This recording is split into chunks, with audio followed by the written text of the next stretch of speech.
Guys, if you like all the random content that I do, please hit the like button and the subscribe button. It really helps me out. Without further ado, guys, let's get the video started. Thank you.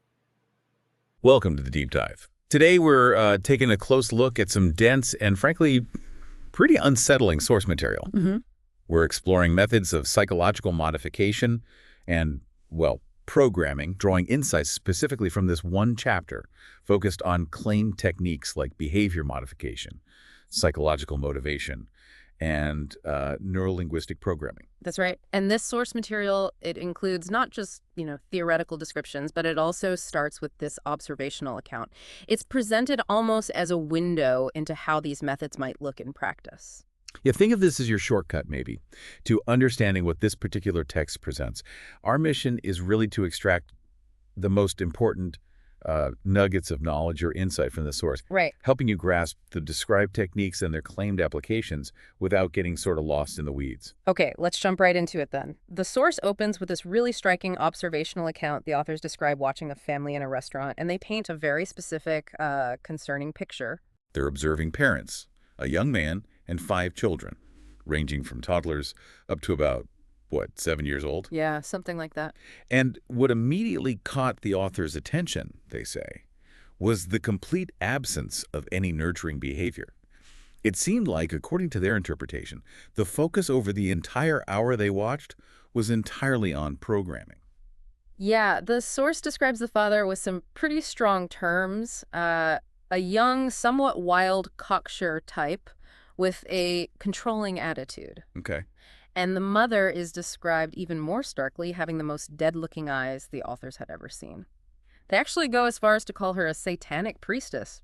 Pretty intense language from the source authors there. Absolutely intense. And a detail you might miss the source notes if you weren't looking closely was this young man with them who apparently had a very large knife concealed on his back. Right. They also observed the adults referring to their meal as breakfast, even though it was like 1 o'clock in the afternoon. And this detail, along with others, the source suggests, points towards some deliberate disorientation or maybe adherence to a specific internal schedule. And according to the source, the children barely ate anything. The 5-year-old boy was just, quote, munching on a watermelon rind, seemingly trying to get some minimal nutrition. The source suggests depriving the body of food is a method linked to this claimed mind control. And a big red flag for the authors was that the children never once asked for anything, which the source took as a sign something was really not normal. Right. And building on that, they describe this intense, rapid-fire questioning directed at the 5-year-old boy. The source lists these questions that seem wildly inappropriate for that age. Like what? Things like, what is the capital of Florida? What is the 70th element on the periodical chart? What are the names of the first 5 presidents? And even, what is the square root of 121? To a 5-year-old. And the boy, according to the source, answered every single one correctly and robotically. Yeah, robotically. The source authors interpret these questions not just as a test of knowledge, but as embedded programming and commands. Okay. They give an example where the mother sternly asks, what make of car was that? That's a question. Immediately clarifying, you see, that she was actually issuing a command disguised as a question. This highlights the source's claim about this kind of veiled communication. And here's where it gets really interesting, or, well, disturbing. Around this time, the parents reportedly said, wake up, wake up, wake up. Ah, yes. Which the source identifies as a specific hypnotic command. And what's fascinating, as the source points out, is the stark contrast between how the authors interpreted this and how the outside world saw the family. Right. They mention another couple in the restaurant who were apparently really impressed by the children's quiet obedience and the boy's answers. Oh, wow. Yeah, the lady even went over to compliment the parents, completely unaware the authors claim of, the underlying context they were observing. The source writers describe feeling this impulse to intervene, but they didn't. So beyond the rapid questions and that intense atmosphere, what other specific behaviors did the authors see that led them to these conclusions? What else did they note? Well, the source details a little girl repeating what they believed was programming, specifically singing, "I don't have anything inside me." Oh, man. Yeah. And another girl, they say, showed signs of different alters, which is the source's term for alternate personalities, seemingly talking to each other. They noted her placing her hand over her temple in what the source describes as scarecrow fashion. Scarecrow fashion. Yeah, linking it to alleged Wizard of Oz programming lore, claiming this physical cue was a, quote, dead giveaway. The source also suggests the environment itself played a role, the restaurant setting. Yes, they claim the family specifically chose their seating because of this large, surreal picture on the wall. The authors interpreted this picture as acting as a kind of scrambling, scattering mechanism for the boy, while he was, they believed, in a trance state looking at it. And that detail about the crayons, that was particularly unsettling in the source material. It really stuck out, didn't it? The source describes the middle girl dropping crayons into a cup, saying, "Get into the fire." Okay. Then she started giving the crayons personalities, saying things like, "I'm purple, I'm pink," and talking to them. "I understand you're purple, I understand you're pink, get out of here for a minute." Oh. And the source authors link this directly to their claim that in this type of programming, individuals are, well, dehumanized, and specific alters can be programmed to believe they are objects or animals, listing things like ribbons, monkeys, or dolls as examples from their source material. Then the father just arbitrarily took the colors away from her, saying she didn't deserve them. The source interprets this as part of these claimed mind control methods, teaching obedience not based on right or wrong, but just the programmer's whim. And they note the girl didn't even react. Right. Other specific observations included the mother consistently using the generalized term children instead of, personalizing her address to any of them. Just children. Yeah. And the parents using threats of spanking linked to counting, like, "We will count 20 times. The source calls these constant double messages designed to break down normal, predictable responses. Creating confusion, even with the baby. Did they mention that? Yes. The source notes the mother telling the baby to wave goodbye and then immediately snapping, "You're not going anywhere." The authors interpret this as a deliberate tactic to create confusion in the baby's mind. So the authors themselves briefly interacted with the family. Yeah. Right. They offered a compliment. They did. And the source notes neither parent displayed any typical parental pride in response, not to the other lady's compliment or the author's. Instead, the father immediately started hitting the boy with more difficult questions, which the source again saw as just more programming attempts, maybe trying to impress the authors this time. And two really strange things happened during that brief verbal exchange, according to the source text. That's right. First, waitresses had given the family free ice cream coupons, but the parents immediately handed them over to the authors. Not to the kids. No, and none of the children reacted or asked for them. Second, when one of the authors asked the father the children's ages, the source says he either didn't know or acted like he didn't. He first blurted out 1, 2, 3, 4, and 5 years old. Nah. His wife reportedly reprimanded him, and he corrected himself with another set of ages the source authors considered equally implausible: 2, 3, 4, 5, and 6. How does the source interpret that age confusion? Well, they claim confusing ages, dates, and times is deliberately done for secrecy and control within this programming. But furthermore, the source makes the specific claim that by saying the numbers 1, 2, 3, the father was actually using a hypnotic induction technique. How so? To lower each child's holding, alter one of the types of alternate personalities they discuss into a deeper trance state, making them susceptible to pulling up other alters with a subsequent trigger word. Wow. Okay, so that one observation, according to the source, is just packed with signs of the techniques they then go on to describe in the rest of the chapter.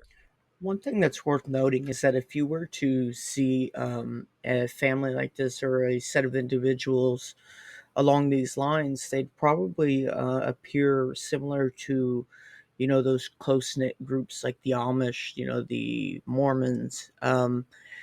They have their own style, but we have our style, and you might look at it as if it's a little weird, but it won't necessarily set off alarms unless you know what to look for. That's one thing to note. There is an article I did on the Amish, and he talks about that a little bit in this book. I think I skipped over that, just referred people to the article that I wrote on it or that I posted on it. This is very similar to like an Amish type of upbringing. Very authoritarian, do as you're told, don't ask questions. Let's move on to those core psychological modification methods the source discusses more broadly. Right.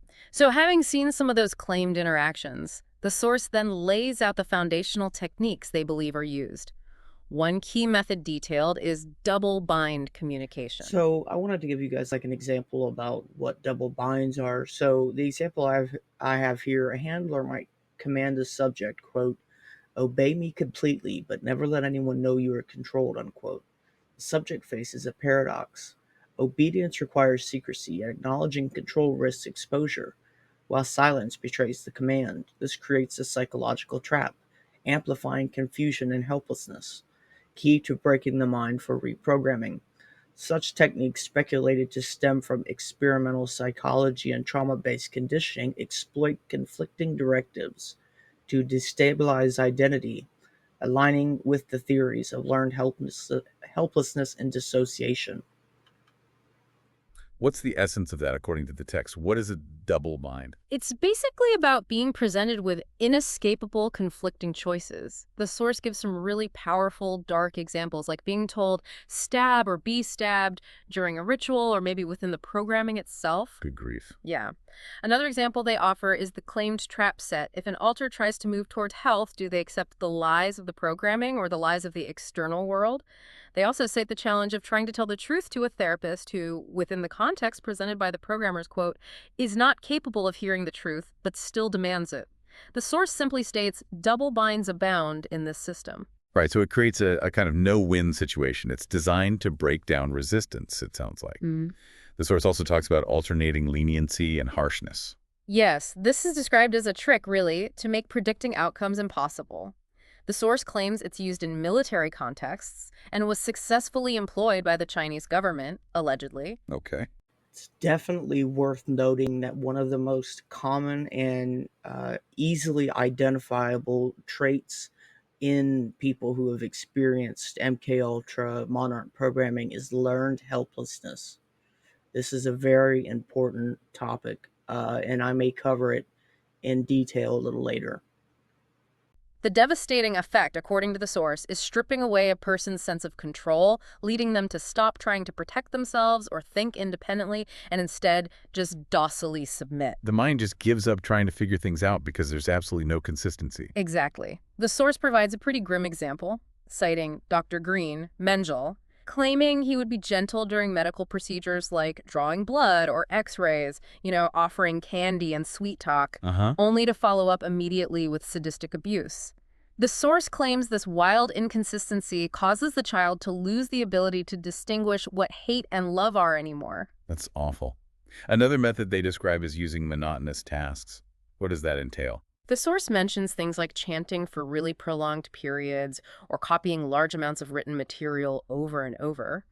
The claimed purpose here is to prod the dissociation, meaning to encourage the mind to fragment or disconnect. Okay. The source describes this as a form of torture that has the added benefit for the programmer of, quote, not leaving marks. It's really easy to spot when somebody is slightly dissociative. It's called an alpha trance. So this clip that I decided to pull from the stock footage, anytime the mouth falls slightly open and somebody's just watching something, that's an alpha trance. And that's kind of the first stage that's needed for programming. And I've tried this before. All you need to do is get somebody wait until they're on their phone looking at something, and you can kind of say something and you'll have to repeat it to them because they don't hear you. That's an alpha trance. And isolation is presented as absolutely central to this system in the source, isn't it? Oh, absolutely. It's depicted as a critical tool. The source gives specific examples of children allegedly taken from daycares without their parents' knowledge. What? Yeah. The abusers, they claim, tell the children they are the real parents and their biological family has rejected them. This is intended to make the child feel utterly cut off and alone, denied mother, grandmother, friends, and all natural relationships. So the goal, according to the source then, is to create a reality where only the programmer's version of reality exists, like a bubble. Precisely. The source quotes this core principle as, whatever the Papa Bear master says is reality. They also claim that these alternate personalities are deliberately isolated from each other, with communication severely limited or forbidden. Why? Well, the source says this divides the person from their own parts to prevent any potential organized resistance or sharing of crucial information internally. Keep them fragmented. And how is this isolation achieved physically, based on what the source says? The source lists specific methods like placement in freezers, closets, dark rooms, boxes, even isolation tanks. They explicitly link sensory deprivation techniques to causing hallucinations and pushing the brain into altered states. And there's also a claimed spiritual dimension to the isolation mentioned. Yes, the source claims victims are programmed to hate Christ and the God of the Bible as a way to isolate them from the true God and, quote, his abundant spiritual resources. Distrust is systematically sown towards basically everyone except the master figure. Okay, moving from these specific methods, the source then zooms out a bit. It claims that this monarch programming system incorporates elements found in, quote, everyday cult mind control. That's an interesting point the source makes, yeah.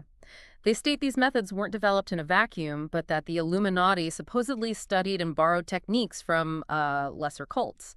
The source lists 11 elements they claim are shared between typical cult mind control and this specific programming. Let's very highlight a few of those overlaps the source identifies. What are some examples? Okay, the source lists. 1. Promising individual needs, but ignoring them for group goals, citing handlers promising alters faces and hearts, but never delivering. Okay.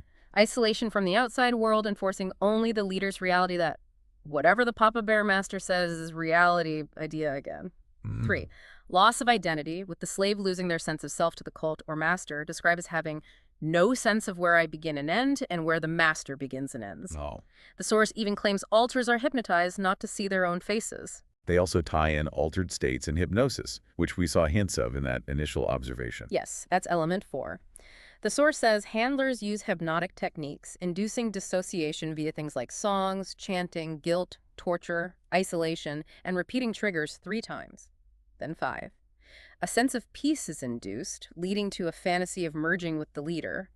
The abuser is placed internally, and the handler claims to be God or to have created the slave. Okay. And 6, out-of-body experiences are induced by the claimed torture, training, and splits in the personality. And sensory overload and fatigue, that's mentioned too. Element 7, yeah. The source lists sensory bombardment and fatigue, like prolonged sleep deprivation, environmental control, and techniques like love bombing, which they link to specific alters. Cages and sterile nursery or toddler rooms are also mentioned as environmental controls. Then 8, critical thinking and disagreeing with the leader are strictly forbidden. You must suspend ability to think critically. Questioning the master is claimed to be forbidden and punished with pain. And rounding out the list of these claimed overlaps, what are the last few? Right, 9. The victim must reorganize their reality through identification with the aggressor or master and is programmed to protect them. 10. The locus of control is shifted from the self to the master or Illuminati, with programming overriding the individual will. And 11. The creation of black and white thinking. The source specifically links this to Gnostic cults, citing as examples within their text Jehovah's Witnesses and CUT, Church Universal and Triumphant. And the source makes a very, very pointed claim about a specific organization right here. Yes, it does. The source directly states that people from groups like Jehovah's Witnesses, CUT, and many other groups such as the CIA will recognize that these methods were used on them. Okay. The source then makes the explicit claim that, quote, the CIA is in reality just another cult, and an Illuminati-controlled cult at that. Again, just to be crystal clear for everyone listening, we are reporting here, impartially, the specific claims made by the source material provided, attributing them clearly to the source authors. Right, absolutely. Okay, shifting gears to some more specific techniques the source discusses. There's a section on handwriting modification. That feels a bit unexpected in this context, but the source integrates it. They do. The source claims that scientific handwriting analysis is a legitimate field, citing researchers like Ludwig Kluges, H.J. Eysenck, and M.N. Bunker. It also notes that one of the authors holds a certification through IGA, the International Graphoanalysis Society. So how does the source view handwriting in this context? What's the connection? Well, their view is that writing involves hundreds of subconscious decisions influenced by a person's state of mind, their personality, their experiences. They claim analysts can work backwards from handwriting to understand underlying psychological states and even past experiences. And the source suggests this isn't widely known or used. They claim intelligence agencies keep it secret because it's such a powerful diagnostic tool, mentioning Israel's claimed high rate of success using it for hiring and vetting people. That's the source's claim anyway. So how does this tie into the claimed mind control programming? Right.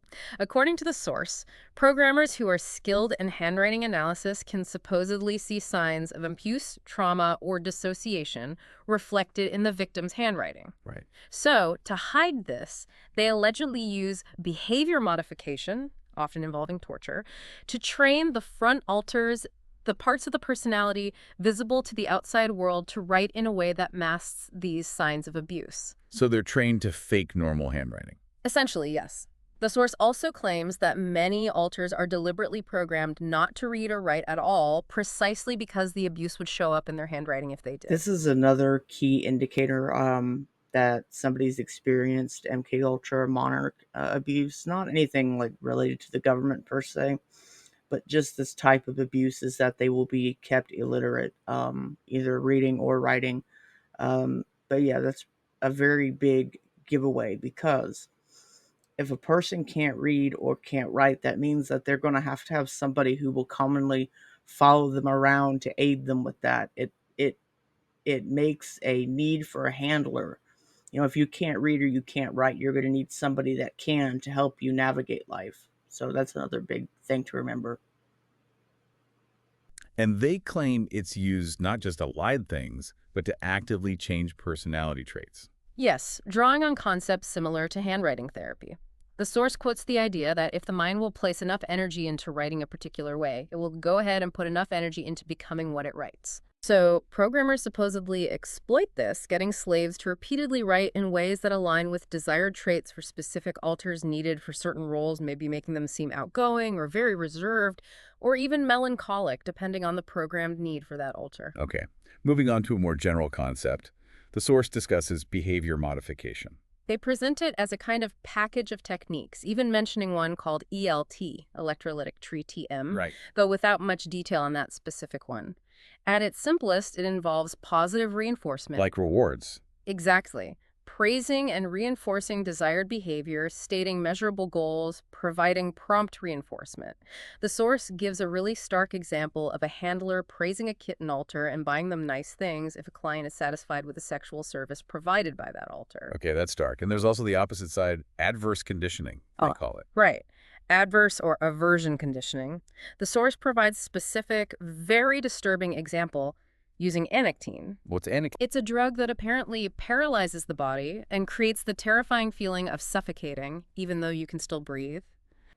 A good deal of the MK Ultra / Monarch program goes back to Joseph Mengele 1, but also B.F. Skinner, who was a behavioral psychologist. The idea of conditioning, he really put that into effect, and he had something called Skinner boxes, where animals would be placed inside. They would condition themselves over time. What's interesting to note is that social media kind of functions as a Skinner box for the population.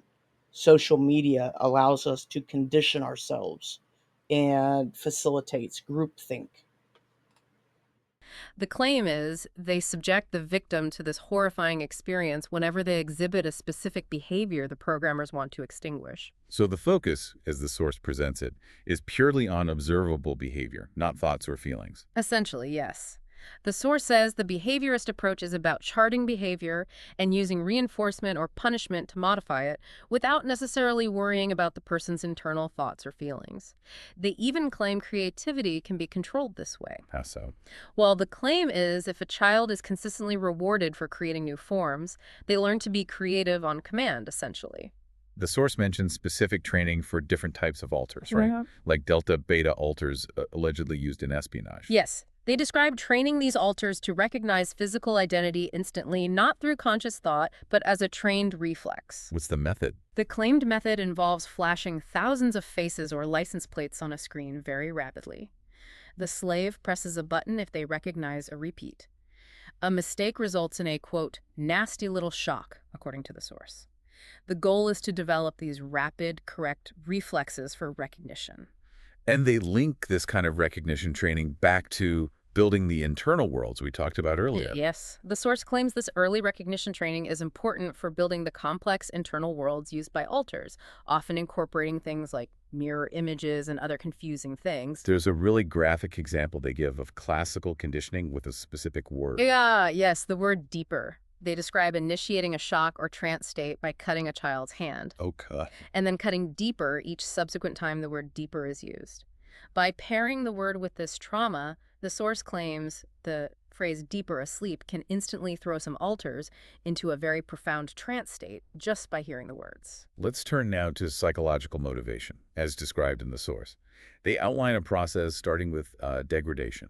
Yes, the source claims the process begins by degrading and traumatizing a person, maybe through poor sleep, little food or water, making them physically and psychologically susceptible to suggestion. And then shifting the blame onto the victim themselves. Exactly. The next step, according to the source, is telling the victim they are the cause of their miserable condition and that if they just behave better, their treatment will improve. So they internalize the guilt. Right. And once the victim accepts this false guilt, the programmers then provide a target for blame, which could be God, the country, a political group, anything really. They aggravate the victim's hostile feelings and coach them to project their anger onto that external target. The source claims conditions then actually improve for the victim once they accept this external blame. So the programmer essentially becomes the friend who helps fight this manufactured enemy. Almost like a good cop, bad cop situation with the enemy as the bad cop. That's precisely the source's claim. The programmer positions themselves as the ally, the confidant, to help the victim fight the newly identified evil target. The source quotes the rationalization used here. Anything and everything is rationalized in this. All becomes fair in war. And the source draws some specific and pretty strong historical and political examples here, don't they? They do. They claim creating enemies this way is easy, playing on existing fears, citing communism as an example. They link this method directly to recruitment, citing as their example Hitler and the Nazis secretly burning the Reichstag parliament building and then falsely blaming the communists to gain political support. Okay. The source also claims the Illuminati are masters at using this technique specifically to blame Christianity for various societal issues. Again, these are claims made directly by the source material we are discussing. Understood. Finally, the source dedicates a significant portion of this chapter to neuro-linguistic programming, or NLP. Right. The source describes NLP as a set of practical communication skills. Interestingly, they note that programmers allegedly used techniques similar to these before NLP was formally named back in 1976. They also offer the view that NLP can sometimes feel more like an art than a strict science. What are some of the core NLP ideas, or truths, as the source puts it, that they claim are relevant to this programming? Well, the source quotes from another text stating that everyone lives in their unique reality built from their sense impressions and individual experiences. And they link this idea directly to programmers deliberately creating unique, isolated internal worlds for alters. Makes sense in that context. Yeah, they list other assumptions like almost all communication is nonverbal, knowledge of content is not required to make behavioral changes, and the idea that our internal representation of the world is not the world, but only our own feeble map of it. The map is not the territory. That map is not the territory idea is pretty common in NLP circles. It is. They also mention the claim that people's choice of predicates, the verbs or adjectives they use, can reveal their internal representational systems, visible partly via eye-accessing cues. The source even claims some NLP books discuss creating altered states. That seems close to the line. Yes, they explicitly state that some NLP books, citing a specific author, Clifford Wright, teach methods for creating dissociative states, alternate personalities, and even pseudo-multiple personality. That sounds very much like the programming they're describing throughout the chapter. And this is where the source makes a really crucial distinction. They explicitly state, and I'm quoting here, however, it must be stressed that NLP-IS, not monarch programming. Okay, that's important. Very important. They acknowledge overlaps exist and that NLP concepts could potentially be helpful to handlers, but they insist the systems themselves are distinct. Okay, so NLP isn't the same thing, but the source claims programmers borrow some of its concepts. Which specific concepts are highlighted as being used? They mention the process of assessing a person's present state and the desired state. Programmers, they claim, tell victims precisely what kinds and how many alters they want to create. Right. And they use threats and the victim's desperate desire to escape pain as the core motivation to achieve that desired state of having those alters. They also point to the work of Milton Erickson on altered states and hypnosis. Ah, Erickson comes up again. Yes, they claim his ideas were picked up by NLP and subsequently incorporated into the programming hypnosis techniques used by handlers. The source also gives some claimed clues for observing a victim based on NLP-like ideas. Yes, they mention lateral eye movement, or LEM, Claiming it's a skill, programmers learn to read to understand thinking patterns. However, they also claim monarch victims are specifically programmed to suppress or hide public lem, so it might not be obvious. Interesting. They also make the claim that visual thinkers tend to speak faster and at a higher pitch, which might be another subtle clue, according to the source. Tell us about anchors, as the source describes them in this programming context. That's a big NLP concept. It is.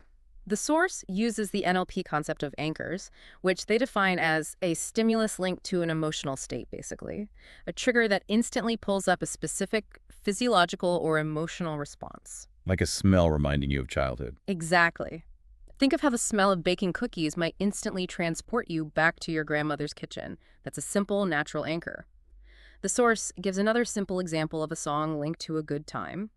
Hearing that song triggers the associated good feeling. It's a reinforcement of the association, they say. So there are natural anchors, and then there are deliberately programmed ones, according to the source. Precisely.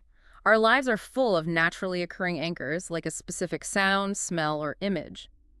The source even includes this bizarre anecdote about a Krupp, presumably from the Krupp industrial family, who reportedly liked the smell of manure so much he built his house to smell it all day. That's what the source presents, as an example of a strong, albeit unusual, anchor or preference. Skilled programmers, the source claims, deliberately set anchors using multiple sense cues, auditory triggers, visual images, specific touches. The process described involves having the victim visualize a past state, placing a unique, distinctive, and repeatable anchor at the peak of that state. And then testing it. To see if the anchor reliably pulls up the desired state. And the source explicitly links this anchor setting to trauma. Yes, they explicitly claim that, quote, much of the trauma-based programming is actually setting anchors using extreme trauma. The anchor, paired with some horrific experience, is designed to trigger that state instantly later on when the programmer needs it. These anchors are then tested, fired, that's the term they use, to ensure they reliably pull up the desired emotional state. They also mention something called collapsing anchors. What's that? Yes, it's described as a claimed technique involving firing two separate, often conflicting anchors simultaneously. The source mentions a methodology for collapsing two distinct states together, maybe to neutralize one or create a new blended state, though they don't delve into the specifics of that methodology in great detail. Okay. Another NLP concept the source discusses is future pacing. Right. The source describes future pacing as a kind of mental rehearsal for a future challenge or situation.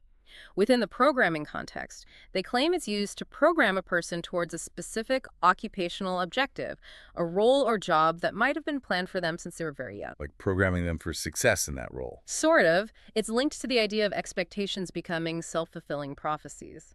However, the source is quick to note that this kind of helpful self-help technique isn't freely given to the slave unless it's needed to hypnotically develop them in a specific direction for their programmed role. It's not for their benefit. Got it. The source returns again to pacing for hypnosis, specifically highlighting Milton Erickson. Seems he's quite central to their claims about hypnotic techniques. Erickson is definitely presented as a genius in the field of hypnosis within this text. While the source states they aren't entirely certain of the exact methods programmers use from Erickson, they note the CIA's claimed significant attention to his work and describe some programmers as having the smoothest tongues. So they're skilled hypnotists, allegedly. That's the implication. Interestingly, the source also mentions that deprogrammers trying to help victims unlock this programming also used Ericksonian methods. So, the techniques themselves are seen as powerful tools that could be used for different ends. How does the source describe Erickson's pacing technique, specifically? They detail a technique involving gaining rapport by subtly describing what the person is already experiencing, what they're feeling, hearing, seeing, just reflecting their reality back to them. The hypnotist then gradually introduces a sense of peace by speaking slowly with a soft tone, sometimes even pacing their speech to the person's breathing. Hypnotic suggestions are then introduced gradually, leading the person into a state the source calls downtime. The source also highlights Erickson's use of language being deliberately vague enough for people to match their own thinking, using smooth connecting words like while, and as, and crafting these ambiguous sentences like, it is well known that people can read books and make changes. Very general. So the idea is to distract the conscious, critical mind. That seems to be the source's claim, yes. They suggest Erickson was skilled at distracting the dominant brain hemisphere, the logical side, and engaging the conscious mind with these ambiguous statements it has to try and figure out. They also claim he discovered he could say almost anything if he set it up in the context of someone else saying it, kind of distancing the suggestion. Hmm. And they mention the idea that the unconscious mind doesn't fully process linguistic negatives, giving the example of saying "don't fall," potentially being less effective or even counterproductive compared to saying "be careful," because the mind focuses on the fall. Right, the classic, don't think of a pink elephant idea. Okay, reframing with metaphors is another key concept discussed from NLP. Yeah, the idea here is pretty straightforward. The meaning or perception of an event depends entirely on the frame we place upon it. Programmers, the source claims, use metaphors extensively for reframing, sometimes drawing from sources like Druidism or occult teachings, citing the seasonal changes of leaves as an example of a metaphor they might use. And they include that full story to illustrate reframing, the Taoist farmer one. Yes, the source quotes the well-known maybe Taoist farmer story, often attributed to Bandler and Grinder's book Reframing. You probably know it. The farmer responds, maybe, to seemingly good or bad events, like his son breaking his leg. Which then prevents him from being drafted into a war. Exactly, where all the other young men die. The story beautifully illustrates how the meaning of an event is totally dependent on the interpretive frame you apply. It's not inherently good or bad. And the source connects this reframing idea to occult themes and even everyday objects. They do. They claim occult fairy tales are used for reframing within the programming, like the frog transforming into a prince or Rudolph the reindeer's nose becoming a positive trait. But they also claim common everyday things are reframed with hidden, sinister mind control meanings. Like the teddy bear and the carousel we heard hints of in that initial observation. Precisely. The source claims a teddy bear can be reframed to secretly mean helplessness against abuse or rape for the victim. A carousel toy, seemingly innocent, can be reframed to mean dissociation or an internal carousel built into the mindscape of the alter system. Though things look normal on the outside. Right. The source notes that externally, the actions of parents raising a programmed child might look nice or normal, but they can be reframed entirely within the claimed context of total mind control based on trauma and fear. Can collapsing anchors, which you mentioned earlier, also function as a form of reframing? According to the source, yes, potentially. They give the example of collapsing the sober state and the drunken state for an alcoholic as a potential method to help them stay sober by reframing the relationship between those states. Okay. They do state that reframing MPD multiple personality disorder, which is the context for alters, is difficult without full integration of the personalities. But reframing individual alters using metaphors is possible. And the source claims programmers have a higher chance of success here because they supposedly set in defensive programs around the alters and their internal worlds, making them more resistant to external reframing attempts later. Okay, let's look at the source's claims about power words, reversals, and puns. Sounds almost playful, but I suspect it isn't. No, not in this context. The source mentions NLP's claimed consideration of 7 senses and then claims programmers use power words. These are words with very specific, often traumatic meaning or triggers for the individual victim installed during programming. They also claim programmers have a distinct preference for using reversals and puns in their programming language. The source gives some pretty interesting and disturbing examples of this. They do. They quote a line from Disney's DuckTales, of all things. "I stole 'em fair and square," as an example of a reversal embedded in media. More direct examples of reversals they give are phrases like, "life is death, and death is life, and pain is love, and love is pain." Chilling. Yeah. Another example cited from the claimed experiences of Kathy O'Brien is the phrase "service entrance" being reframed or punned to secretly mean "serve us" entrance. Wow. And naming an alter Alice in Wonderland, a clear pun on Alice in Wonderland, is also given as an example of a programming pun by the source. Okay. 2 final concepts the source mentions towards the end of this section: the mind's natural alarm clock and the right brain in the unconscious. What about the alarm clock idea? The source claims programmers exploit the mind's natural ability to wake itself up at a specific time, like when you tell yourself you need to wake up early and you just do. Yeah, that happens sometimes. They describe giving a coded message. Perhaps something like, a draconian enforcer figure will pick up the slave at 1 a.m., which the source claims causes the slave to wake up automatically at that exact time in a trance state, essentially sleepwalking. Yeah. A specific type of alter, which they call a deep LGP alter, is then claimed to take control and take them out, maybe for some task. Mhm. This, the source claims, allows slaves to be used for things at night without their families ever suspecting.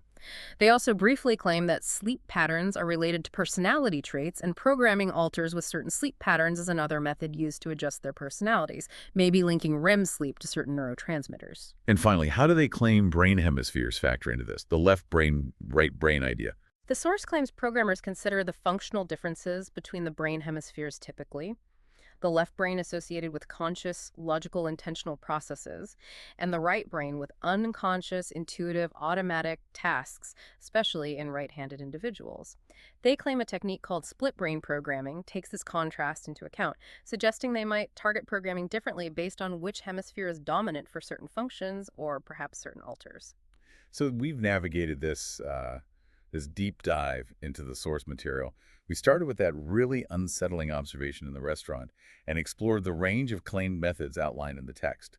The double binds, the alternating harshness and leniency, the intense isolation, behavior modification techniques like adverse conditioning. And then those concepts claim to be drawn from or similar to NLP, like anchors, reframing with metaphors, Ericksonian pacing for hypnosis, the use of power words and reversals, and even exploiting natural mind functions like the alarm clock and assumed hemisphere differences. And just to reiterate for everyone listening, we've really focused on presenting the techniques and claimed applications described within this specific text, consistently attributing these ideas and claims to the source material itself, without adding our own outside information or commentary. Right. It's certainly a vast and frankly disturbing set of claims presented in this source. Our aim was just to distill these points for you so you could quickly and thoroughly understand the material it contains, as presented by its authors. So maybe a final thought to leave you with, drawing from these themes in the source. Thinking about the source's claims regarding how perception, reality, and even everyday things like language can apparently be manipulated within certain systems, the reframing, the puns, the idea of hidden meanings. Yeah, how might understanding these specific concepts as presented in this source perhaps change the way you look at communication or interpret information you encounter in your own world? Something to consider.